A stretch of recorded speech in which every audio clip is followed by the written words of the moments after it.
Greetings, my fellow freedom-loving sovereign thinkers. Thank you for tuning in to LL3 Podcast. My name is Craig, transmitting from the wild, wonderful Mountain State, and today's date is Friday, October 16th, 2020. So let us begin. All right, my friends. Hopefully everyone is doing well around the world, wherever you're listening at. It's very cool to be back on the air. I'm just, took some time off, just been busy and focusing to head on back to the Sunshine State, Florida. And I'll be doing a couple shows along the way, of course. And do some more achievements down there, take care of some business. And hey, still working on my own homes and the property. Getting really cold. Supposed to be a freeze warning till 2 a.m. from 2 a.m. to 10 a.m. Saturday morning. But it's all well and good. But I'm fine. Got the nice little heater here with me. And it's just Mr. Toad's wild ride in politics once again. And it really just makes me laugh when I get someone like Suzanne Guthrie is just trying to play Beaker and Heat when it's asking all these same recycled pus questions. She's like,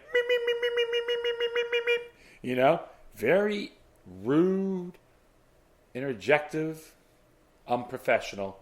And like I said, it's irrelevant if you love or hate President Trump, because that's like I said, it's regardless. You never, ever do that to anyone because it will bite you in your rear end. The question I have for Suzanne Guthrie and her disciples out there, was Chris Matthews her Lord and Savior? Yeah.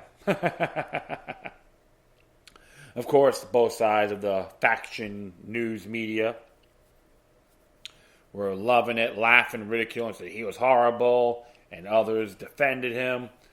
And even Rachel Maddow, she was just being very deceptive, totally inaccurate. Hey, that's why people like her, that's why I don't watch the crap on those stations, because they're garbage. Lying to their teeth. Especially when Andrew Cuomo from CNN was going bashing Trump and this and that. It's like, look what your brother done in New York, Fredo. Talk about contemptuous, damn straight. You should be worried about the state you live in and be more concerned what President Trump has to say. Awful, stupid, lousy indeed. Yeah, this and other sides too. Mark Levin and Hannity. They're doublespeak, all sides. You know how it goes. Mind control 101. Don't follow the hype, the hoopla, the propaganda matrix. Right off of Edward Bernays' playbook. It is so juvenile. I just laugh. So I just take the time to go on my alternative sites and hit some cool little news sites there. They're more like straightforward, no political bias. Just give you the facts and take it from there and make your own judgment. Well, enough of that little ranting and that escapade. Guys, other things that are being more essential right now is what's been happening in reference to Julian Assange, and of course Twitter is trying to stick their nose in on other people's affairs. We're gonna do two articles too from 10th Amendment Center. I haven't done it in a while. I believe it's people should know all the ins and outs, because one thing I noticed too, they're still trying to throw that, they're gonna take away our freedoms, this and that. And I go, no, your rights are natural born. Give them the big middle finger, okay? That's for damn sure. So this one here came from today on American Free Press, St. Patrick. I encourage people to go there, check it out, subscribe, give them some love. They're some of the cool little maverick newspapers out there. And this one's entitled, Why Assange's Case is So Important. So let's read what St. Patrick has to say. As America's leading journalist continues to bicker self-righteously over timing of Bob Woodward's publicity release tape made from President Trump in preparation for a new book, freedom of the press continues to wilt away in a courtroom in London where WikiLeaks founder Julian Assange fights extradition to the U.S. Assange, a 48-year-old Australian, is fighting extradition to a country where, if he should lose a trial, he faces up to 175 years in prison for revealing to the public classified U.S. intelligence documents and videotapes. Assange and his team of attorneys have charged his global prosecution has been a direct assault on press freedoms and whistleblowers. He once faced rape charges in Sweden, but those were dropped due to lack of evidence. Since Ecuador's embassy in England rescinded his political assignment in 2019, Assange has been held in Belmarsh prison outside of London. The extradition trial was originally scheduled for the spring of 2020, but was pushed back to September due to the coronavirus. And it's really disturbing because he is mainly like minor offense, and they still have him in there. So Assange was technically jailed in England for violating the Bail Act, but his imprisonment has transparently been a political one. While jailed, the judge has refused to release him for coronavirus-related fears. He has been kept in solidarity isolation for most of his incarceration, and there have been multiple instances with advocates and attorneys who have met with Assange during their rare visits have feared that his health was deteriorating at such a rapid pace that he could die in prison. Yet that is exactly where he stayed, primarily for exposing U.S. military and government war crimes. The extradition trial has to date been a show trial that strongly resembles a legal circus. The defense first witness was Professor Mark Feldstein of the University of Maryland, who attempted to appear via video link from the United States. Of course, Feldstein was beset by technical glitches, and his first words were, "I'm having a hard time hearing you."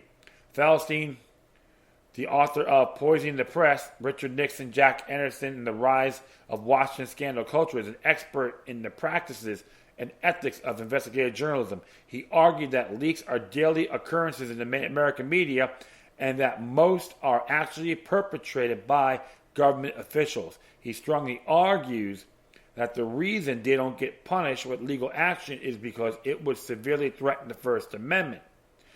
And it was at this point that Feldstein's links to the courtroom died. Author Noam Chomsky is on a list of potential witnesses for Assange. The American linguist will discuss the political motivation behind the Assange extradition.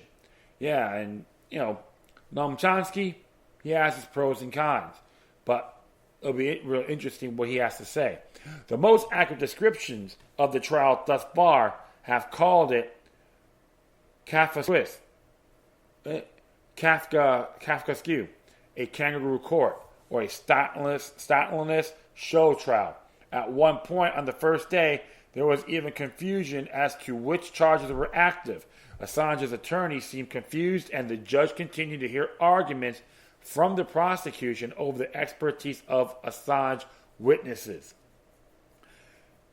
At the end of the first day, exiled whistleblower Edward Snowden tweeted, "The judge permits the charges to be changed so frequently the defense doesn't even know what they are. The most basic demands are denied. No one can hear what the defendant says. It's a farce." The second day saw that the judge berate and threaten Assange when the defendant said this is nonsense aloud in court. At one point, there was a debate regarding whether or not Barack Obama administration decided to prosecute Assange. They never filed charges, so the answer seemed abundantly clear. Yet the prosecution kept trying to push the idea that the American administration had not decided to prosecute Assange. The prosecution had also given defense witnesses 24 hours to pursue a 300-plus page bundle of information, only to act shocked and appalled when the witness was fully prepared in court. Talk about amok productions. Amidst all of this through their existed coronavirus concerns, tests, the public announcement of results, and multiple postponements. The Assange trial continues as of the writing of this article, but major news networks had covered a little of it other than Assange being scolded in court. Some of the finest independent journalists and commentators today have been live tweeting about the court proceedings as they progressed. Glenn Greenwald of The Intercept wrote, "The greatest threat up to press freedom since 2016.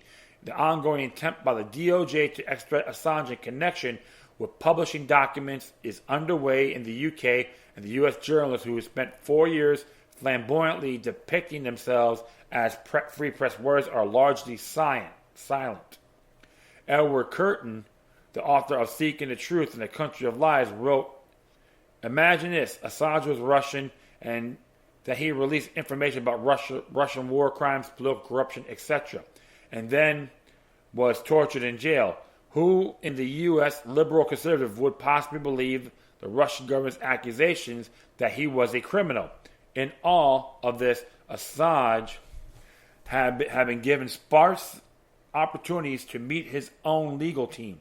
The judge continually has acted like a favor was being done to allow Assange to meet with his team for an hour during the trial. Assange's isolation has been part of the psychological torture that he has endured for the past year." Just in case there was a possibility that this case couldn't get any more carnival-like, here come the dancing elephants. There are pro-Assange followers of QAnon who actually want Assange to lose the trial. They're interesting. It looks like a lot of trolls as well, so I'll leave it at that. The convoluted theory is that Assange will then be extradited to the U.S., where Trump can pardon him and forever set free of the journalistic freedoms that have plagued the scribes since George Washington. If this is true, the next logical question is, what happens if Trump loses on November 3rd? The answer dreams of the fairies. He won't. This is where we are in 2020 as press freedom is challenged by two countries as opposed to be forces for freedom in the world. Woodward's timing will be debated as part of the inner issue of journalism. Courses in America's leading journalism schools for decades to come as the fate of Assange lingers, palling by comparison to Woodward and the attention of the WikiLeaks founder is receiving. Yet more consequential to the fate of journalism as a watchdog of governmental malfeasance, to the future of citizen reporting, and to the very definition of journalism as the fifth estate. Freedom of the press is in the United States now hangs in the balance, waiting to see the bridge of the human rights that London and Washington have long championed will indeed fall down. Assange is not without supporters globally. He does not stand alone. Over 100 notable political figures in 27 countries have in tandem denounced the entire extradition trial. These include 13% of former heads of state, politicians, and religious figures. Assange has also been supported by Wiley of the new era of journalists on both the political right and left, while the bedrock dinosaurs of old journalism have proclaimed to anyone that will listen that Assange is most certainly not a journalist, that he supports an encouragement of some of most widely read journalists working online today. All are demand the trial be ended and Assange be set free immediately. International leaders supporting to an end of the legal carnival against Assange include British Labour Party leader Jeremy Corbyn, Spain's former Prime Minister Luis Zapatero, two former presidents of Brazil, two former presidents of Argentina, members of the British, Australian, and European parliaments, and many more. One American has stood publicly with this group, former Texas Representative Ron Paul, Congressman Dr. Ron Paul to be exact. There has been a legal backlash against the process to extradite the WikiLeaks founder as well. A group of nearly 200 international lawyers, legal academics, judges, and legal associations have risen in support of ending the trial. UK Parliament member Kenneth McCaskill told British media members this is a political crucifixion, not a legal process, and is about seeking to bury the truth and those exposing it. Assange is facing persecution under the Espionage Act of 1917, an act which in 1919 the Supreme Court declared was not a freedom of speech violation. The list of those charges under the act is who's who of American descent and covert intelligence operatives that include Eugene V. Debs, Emma Goldman, Joseph Franklin Rutherford, Julius and Ethel Rosenberg, Daniel Ellsberg, Bradley Chelsea Manning, Aldrich Ames, Robert Hansen, John Kurikow, and Edward Snowden. Assange's defense team is arguing that the prosecution is political and therefore violates the U.S.-UK extradition treaty. The testimony of journalist Cassandra Fairbanks has been crucial in that fight. Fairbanks testified that Arthur Schwartz, a member of Trump's inner circle in 2016, told her that the U.S. would have Assange removed from the Ecuadorian embassy in London. Fairbanks also learned from Schwartz that Assange would be charged only with the information leaked through Manning. It was Richard Grenell, who was then the ambassador to Germany and later director of national intelligence, who brokered the deal with Ecuadorian leaders. Fairbanks then traveled to London and told Assange that Schwartz had relayed to her much of the chagrin of Schwartz himself. Fairbanks, an active Twitter user, tweeted what was happening, causing Grinnell to contact her employer New Analysis website, the Gateway Pundit, attempting to get her fired. Schwartz called her, panicked that an investigation was underway to discover who had leaked the information to Fairbanks, since she has since posted that call for publicly self-protection. Schwartz, as she reported, has told her that Assange and his WikiLeaks co-workers deserved lethal injection. How nice of him, right? Based on this article. Injections. Though President Trump ordered the arrest of Assange, Fairbanks' reportage of the Assange arrest information she received was not a political move. Fairbanks is a former leftist who had been labeled a bane to the new left since she came out in support of Trump in 2016. Well. So, this is one of the most dangerous things on the war on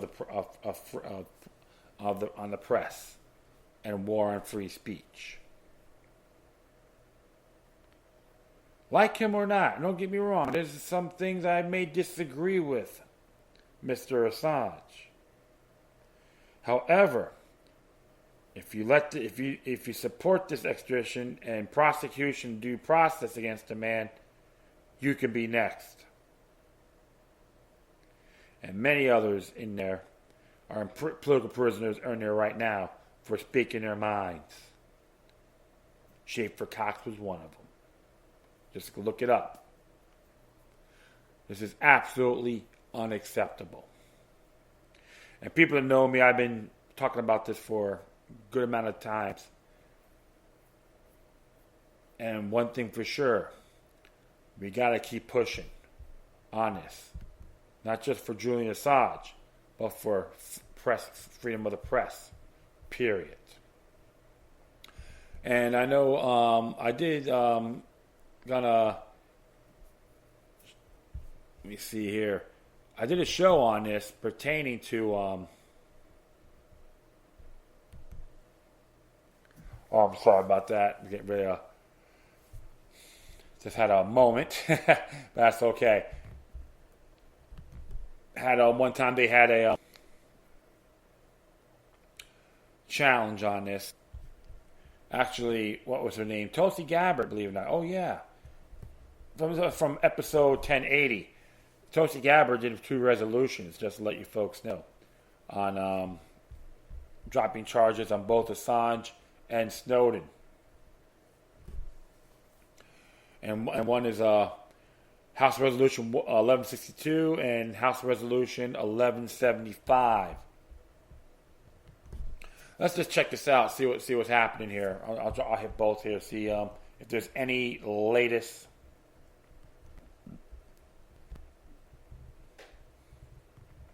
Anything latest, any new co-sponsors and all that. And as episode 1080, you guys should check it out. And it's very impressive what Miss Abbott did. And hey, there's things I'd be critical, and there's things I will praise homage. Okay, and one here about dropping all charges on Edward Snowden, which is 1162, and the one right here, 1175, is Julian Assange. So I'm gonna see if there's anything details here. See if there's anything going on. We'll find out in a moment. Yeah, so this one here was Massey. So that's really good. I did wrote to my congressman on that to put his name in. I haven't heard anything yet. So people start hitting those sites. It's episode 1080. And you could, you don't have to hear my voice. You can read it. It's fantastic. Or not just go to govtrack.us. You can go there, and that's good stuff. Hey, like I said before, if you let this go, you create a president that will put a burden on you. And it doesn't matter. See, it doesn't matter what paradigm you're on. I know people who are journalists from different political spectrums are disturbed as well. So we have to stand together on this, toss the differences aside, stand together, support these resolutions, and if your congressman doesn't do it, tell him you're enemy of my Bill of Rights culture, and ridicule him during the campaign. That's all I gotta say about that. So free Julian Assange with no exceptions. All right, next one here came from the Epoch Times, and this is mainly about Twitter. And as an opinion, it says here, a viewpoint here, Twitter's new rules worse than their old rules. This is what Mr. Simon has to say. Richard L. Simon. The GOP has only itself to blame. Andrew Breitbart warned us years ago, politics is a downstream of culture. Few listened or did anything about it anyway. Result, Twitter, Facebook, Google, Netflix, YouTube, and on, they rule the world. TeknoAXE 101, right? Almost everyone crumbles before them, from your kindergarten teacher to major American corporations, scared of being accused of racism, sexism, or whether new isms pop out of the mouth of Masi Hirono, yeah. You have to survive after all. Better woke than broke has become today's version of better read than dead. Instead, they are much of the same thing. We live in the world, according to Twitter, Facebook, and Google, a deceased Brit gave us the name for it.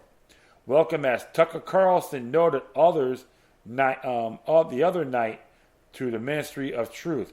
So when Twitter announces via Vajiyagadi is legal policy and trust safety lead, there are two principles in the wake of the Hunter Joe Biden email censorship scandal. Kavit emptor. First, about hacked content is so much eyewash.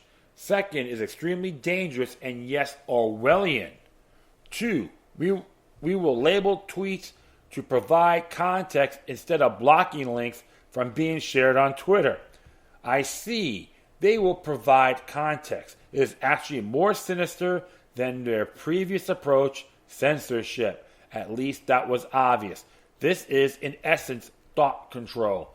You, the great unwashed, and are capable of analyzing for yourself. You need guidance, the same guidance they provided when publishing ad infantilism, obvious disinformation, and above non-existent Trump-Russia collision, or propaganda from Javad Zarif, foreign minister of a country whose citizens are not allowed access to the internet, but just happens to have 1.5 million Twitter followers.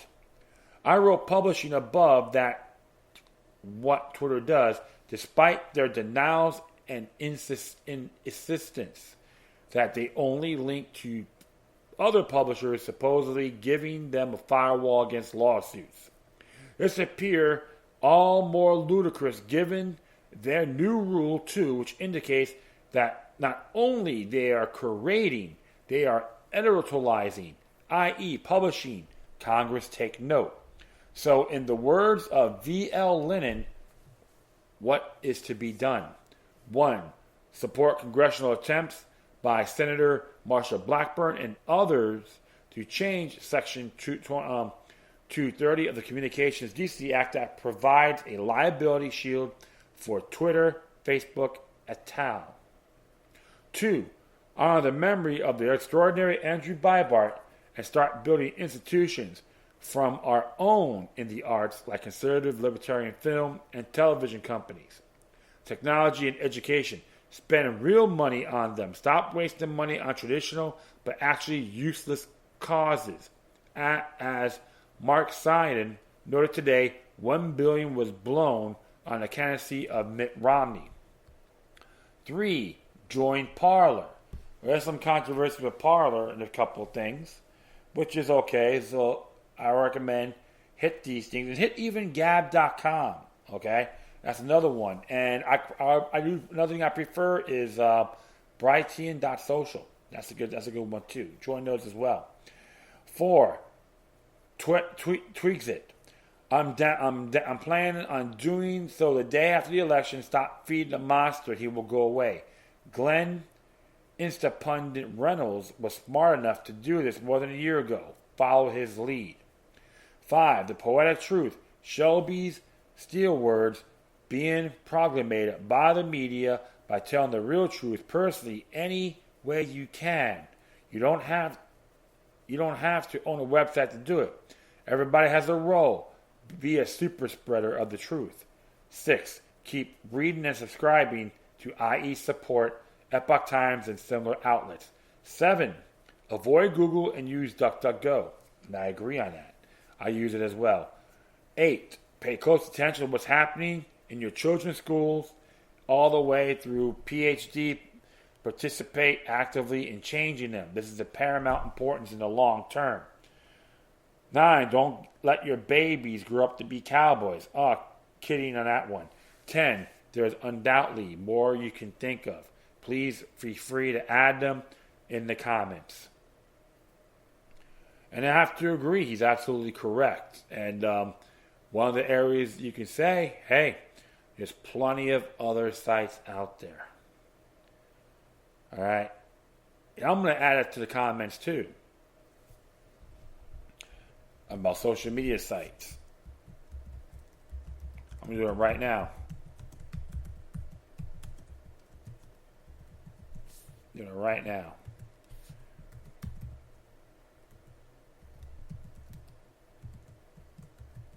Brighteen.social.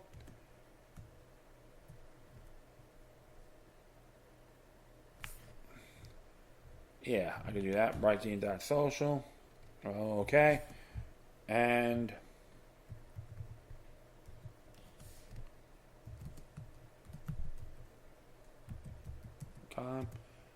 and minds.com.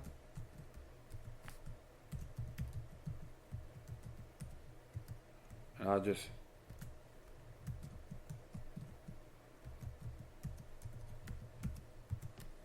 there's a whole bunch of them out there, but I prefer write those right now. But yeah, definitely start using these sites. And even oh yeah, man, it's like I got so many of out there, it's insane. But those are the ones that are a good start, and keep looking. And ooh, really? Okay, I got it. Excellent. So I'm good to go there.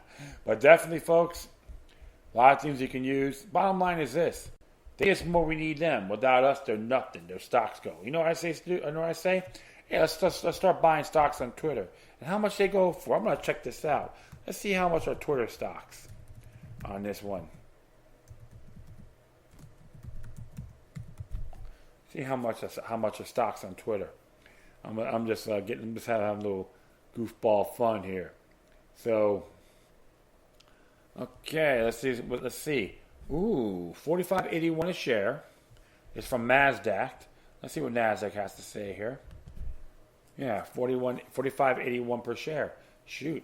So it went down 22 cents a share. I should have bought. If people start buying the Twitter stocks, then you got them by the cojones. Okay, so plain and simple. Yeah, so Nasdaq.com. Something always good to be methodical in these areas. But yeah, Twitter real-time quotes. So, sorry about that. Woo. Yeah, 45.81 as of the 16th. So it's 0.48%. Previously closed. Yeah, high was $48.65 and low was $20. Wow, so it was should have got them at $20 a pop, and just and get a lot more control.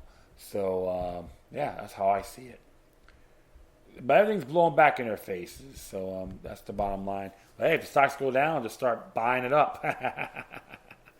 Drive these people crazy. Okay, I'm going to do a couple from 10thamendmentcenter.com. And this one here came from this is by Joel Bolton II. It says, a report local law enforcement receiving billions in weapons from Pentagon. It's from October 14th. And so that's dangerous. Those are the areas we got to really focus on defunding. That's what I mean by reform. These certain funds, federal funding, is dangerous, and I've been saying that a lot, even since the George Floyd case, which he died from other means. Okay, according to some autopsy report, I'm pretty open about that, and I admit I'm pretty open on those areas. So, as it says here, they will avoid the necessity of these overgrown military establishments, which, under any form of government, are unsuspicious to liberty, and which are to be regarded as particularly hostile to Republican liberty. That's from George Washington's farewell address. I tell people, start reading that stuff. Big government, federal intervention, federal overreach. George Washington warned us. Don't give in what your party is. It says here, Barney 5 carried one bullet in his pocket. Back at the jailhouse, he and Sheriff Andy Taylor had one rifle each. Today, a small-town police department, such as that in Mayberry, would likely be an armored personnel vehicle and military-grade weapons that would compare to any arsenal at any Army point.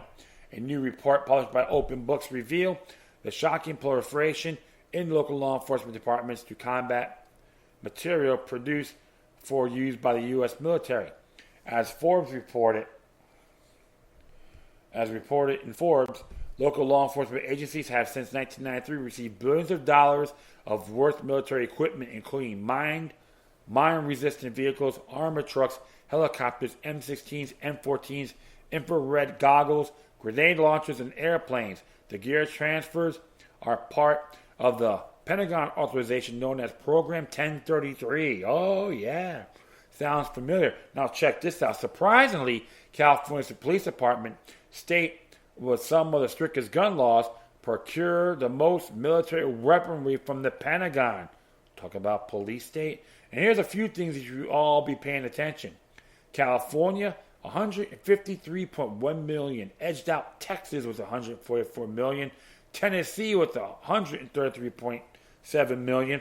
Florida, $105.6 million. Okay? Insane. So beware of those politicians and their pro-law enforcement, because they like federal funding for this institution. Arizona, $93.9 million. Alabama, $88.7 million. And South Carolina, $76.3 million in the receipt of military surplus equipment. You may look at the list and imagine that Los Angeles, Miami, and Houston probably make use of military weapons, vehicles, and clothing. Remember that FTAA meeting and rally and protest down in Miami in 2003? Oh yeah, he says about $4 billion was spent. Yeah, something like that, real high. What do you feel about what you feel the same? Small town police departments getting gear made in the battlefield. Consider this from Open the Books report. Even thinly populated counties in California procured mine-resistant vehicles. For example, Amador County, population 38,000, and Sierra Nevada mountains received two $1.3 million value. So that's what it comes down to it. In Texas, the Cypress Fairbanks Independent School District also received 60 bayonet knives, which has 4,236 in value, and Granite Shola's police procured 10 more. Please explain the policing purpose of a bayonet in a school district. Our request comment was ignored.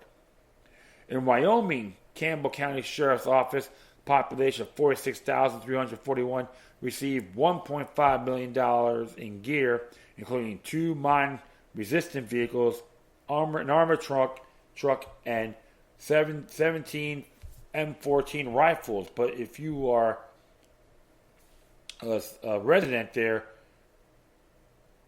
law-abiding resident or citizen, whatever you want to call it, they will try to say you're a terrorist. Right? In 2016, citizen outrage helped shut down a local police department in Illinois after the oversight reporting as Forbes revealed that the police in London Mills, with a population of 381, acquired $201,445 in military equipment, including rifles, generators, trucks, and Humvees. Yeah, I'll get one of those. Bayonets for schools, resource officers, Humvees for police in the towns with a population below 400, mine-resistant vehicles in the small towns of the mountains of California. Is there a need for such things, or is supply creating the demand? An interview conducted in an earlier article on this subject, Jim Fitzgerald of the John Birch Society said there is virtually no use for military-grade equipment being obtained by local law enforcement. The only reason to have this equipment is to use it, Fitzgerald said. From the arsenal to the attitude, Fitzgerald's statement seemed prophetic, as police are acting less like public servants and more like special forces. In an essay published in the Wall Street Journal last August, Radley Balco, author of Rise of the Warrior Cop, presented chilling and convincing evidence of the blurring of the line in between cop and soldier. Driven by martial rhetoric and the availability of military-style equipment, from bayonets and M16 rifles to armored personnel carriers, American police forces have often adopted a mindset previously reserved for the battlefield. The war on drugs and more recently post-9/11 anti-terrorism efforts have created a new figure on the U.S. scene, the warrior cop, armed to the teeth, ready to deal harshly with targeted wrongdoers and a growing threat to familiar American liberties. Everyone has heard of stories of police storming a house, wearing masks, covering their faces, dressed in military special forces style black uniforms and battle helmets. They busted down the door using a battering ram, then rushed the occupant, seizing the breaking one camera and preventing another from recording the remarkable scene. What was the heinous and violent crime for such the intended target of the raid was charged: murder, rape, credit card fraud. Again, sounds like Fitzgerald was right on target with this. If they have it, they'll use it prediction. And the Open Books report reveals that more and more local law enforcement agencies are happily taking the Pentagon's hand-me-downs. Regarding the armored vehicles, such as one of the example above, Police have taken possession of 284 vehicles worth over $24 million under the Pentagon's 1033 program. There is something unseemly about stockpiles of tools and technology being gifted to the police departments. Considered this highlight from the Open Books report. Transfers include night vision sights, sniper scopes, binoculars, telescopes, and goggles. 131,358 items, $42 million value. Mine detecting sets, marking kits, and probes, 230 items, $599,341 million value. Many of you may be thinking at a while that there are some such examples of unnecessary use. There is no real harm in giving police the Pentagon weapons. Echoing George Washington's warning in the farewell address, Radley Balco connects the menace of the martial police with the decline in liberty and the disintegration of legal boundaries between sheriffs and generals. Americans have been long wary using of military for domestic policing. Concerns about potential abuse date back to the creation of the Constitution, when founders worried about standing armies and intimidation of the people at large by an overzealous executive who might choose to follow unhappy precedents set by Europe's emperors and monarchs. Washington and Balco are but two of the men who've raised warning voice regarding the danger from a more militarized society. During the Virginia Ratification Convention, James Madison described a standing army as the greatest mischief that can happen. His colleague and fellow delegate to the Constitutional Convention of 1787, George Mason, put a finer point on it. No man has a greater regard for the military gentlemen than I have. I admire them intrepidity, perseverance, and valor. But when once a standing army is established in any country, people lose their liberty. When against a regular and disciplined army, yeomanry are the only defense. Yeomanry, unskillful and unarmed. What chances is there for preserving freedom? Give me leave to recur the page of history, to warn you of your present danger. Recollect the history of most nations of the world, what havoc, desolation, and destruction have been perpetrated by standing armies. In commenting William Blackstone's commentaries on the laws of England, founding era jurist St. George Tucker speaks as if he foresaw our day in the final combination of increasingly militarized police force and the disarmament of civilians. Whenever standing armies are kept up and the right of the people to keep and bear arms is, under any color or pretext whatsoever, prohibited, liberty, if not already annihilated, is the brink of destruction, Tucker warned. Finally, there is nothing in the Constitution authorizing the federal government to dole out billions of dollars in war weapons and machines that are being behind the militarization of the police. The solution, then, to the military tactics, training tools, and technology being deployed by local law enforcement could be the application of the 10th Amendment. The 10th Amendment mandates that if the power is granted to the federal government, the Constitution, then the authority over that area remains with the states and the people. Naturally, the bureaucrats in charge of keeping the cash flowing from the Department of Defense to police and sheriffs want to keep the spigot open. Transfer of technology and material from the police, from the people they serve, and make them dependent on would-be bosses in Washington, D.C. Police, unless the people stand up to and interpose, will become nothing less than federal security agents sworn not to protect to serve their neighbors, but to protect the prerogative of politicians. And that originally came from the New American magazine, by the way, reposting in permission. And he's right. What are we going to do? I'm against this. Yeah, I believe in defunding money to local law enforcement on a federal level, including terminate Pentagon 1033 program. Very absurd. Hey, 9/11 was a 24/7 excuse for everything. You add COVID-19 lockdowns, the COVID-19 pandemic as well. I always say this: think locally, act locally. Let your county and cities, towns know this is unacceptable. And I encourage people too to go to open book records. Open the book records? Yeah, let me see here. I think it's open books, right? Open the books report. Yeah, definitely. I encourage people to look at them too. Because hey, full disclosure: knowledge is power. Ignorance is enslavement. All right, so we're gonna do one more here to be there for one more, and this one here, my friend, came from Mike Meharry. Came out today.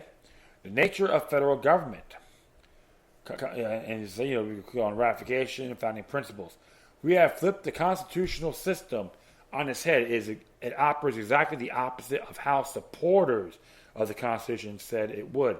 So what type of government did the Constitution create? Is it powerful or weak? Is it expansive or limited? How much authority does it wield? Can it act in a situation or does have a limited sphere? Have you answered these questions will shape your view of American government and guide your understanding of every clause in the Constitution. During the Philadelphia Convention, many framers favored a strong national government. In fact, James Madison even proposed a federal veto on state laws. Interesting, see? The pros and cons of people. But as the convention wore on, delegates voted down proposals to a centralized government, one by one, including Madison's federal veto. The Constitution that emerged from the convention created a general government with a few defined enumerated powers. The Philadelphia Convention reveals much about the framers' intent, but we find the true meaning of the Constitution in the ratification process. If there was that people consented to the new system, by studying the debates, we come to understand exactly what the delegates representing the people thought they were consenting to. Voters in each state were in an important part of the ratification process. They elected representatives, conventions convened to approve or reject the document. The debates in these state conventions illuminated their understanding of the Constitution at the time, and thus revealed the original meaning. As I discussed in Chapter 1, as I recall, James Madison affirmed his view of the Constitutional interpretation in a letter to Henry Lee. I entirely concur the propriety of resorting to the sense in which the Constitution was accepted and ratified by the nation. That, in sense alone, is a legitimate Constitution, and that, if not be guide in expounding it, there can be no security for consent and stable more than the faithful exercise of its power. Many Americans misconstrue the ratification debates, assuming those favoring the Constitution, the Federalists advocated for a strong central government, while opponents of any Federalists wanted a weaker general government. In fact, virtually everybody agreed, at least publicly, that the Constitution was intended to create a limited federal authority, leaving most power to the states. Actual debate revolved around whether the Constitution was written would create such a limited government. The Federalists insisted that it would, but any Federalists expressed deep fear that it would not. Federalist papers are best known to source of Federalist arguments. Published in New York newspapers, these essays, written by John Jay, James Madison, and Alexander Hamilton, laid out key arguments to support ratification and give us a strong sense of how proponents sold the Constitution to a spectacle crowd. Think of it like the sticker taped in the window of a used car. Madison made the clearest case for the Constitution's limited nature in Federalist Papers 45. The powers delegated by the proposed Constitution of federal government are few and defined. Those which are to remain in the state governments are numerous and indefinite. The former will be exercised principally on external objects as war, peace, negotiations, and foreign commerce, with which the last of power, taxation, will, for the most part, be connected. Powers reserved to the several states will extend to all objects in the ordinary course of affairs concerning the lives, liberties, and properties of the people and the eternal order improvement of and the prosperity of the state. While the Federalist Papers shed valuable light on arguments used to sell the Constitution to the people, they weren't nearly as influential as at the time you might think, based on the popularity today. In fact, Federalist essays received only limited circulation outside New York. The record of the ratification debates are most important and provides with a deeper and more illuminated understanding of the original meeting. It was explained to reluctant convention delegates. Without exception, these debates record supporters arguing vehemently that any Federalist fears of a powerful national government were unfounded. It was on the basis that the Constitution was ratified. Had people believed that the federal government would morph into an all-powerful entity we live under today, that we soundly rejected its ratification. James Wilson of Pennsylvania set the stage in his famous State House Yard speech on October 6, 1718, anticipating objections to expanding power of the general government. He asserted that Congress would have a very limited authority circumscribed by the specific delegated powers. He distinguished between the state constitutions, which empower the government to do anything not to prohibit, and the new constitution, which limited the government's power only those objects specified. As it reads here, it will be proper to mark a leading discrimination between the state constitutions and the Constitution of the United States. When the people established the power of legislation under their separate governments, they invested their representatives with every right and authority which they did not, in explicit terms, reserve, and therefore, upon every question respecting the jurisdiction of the House of Assembly, if the frame of government is silent, jurisdiction is efficient and complete, but in delegated federal powers, another criterion was necessarily introduced, and the congressional powers is to be collected, not from tactical implication, but from the positive grant expressed in the instrument of the Union. Hence, it is evident that in the former case, everything which is not reserved, given, but in the latter the reserve, the proposition prevails, and everything which is not given is reserved. Wilson's speech carries even more weight when you realize he was an ardent nationalist and yearned for a powerful central government that would effectively rule over the states. He understood his view would doom ratification and emphasize the limited nature of the general government under the proposed Constitution.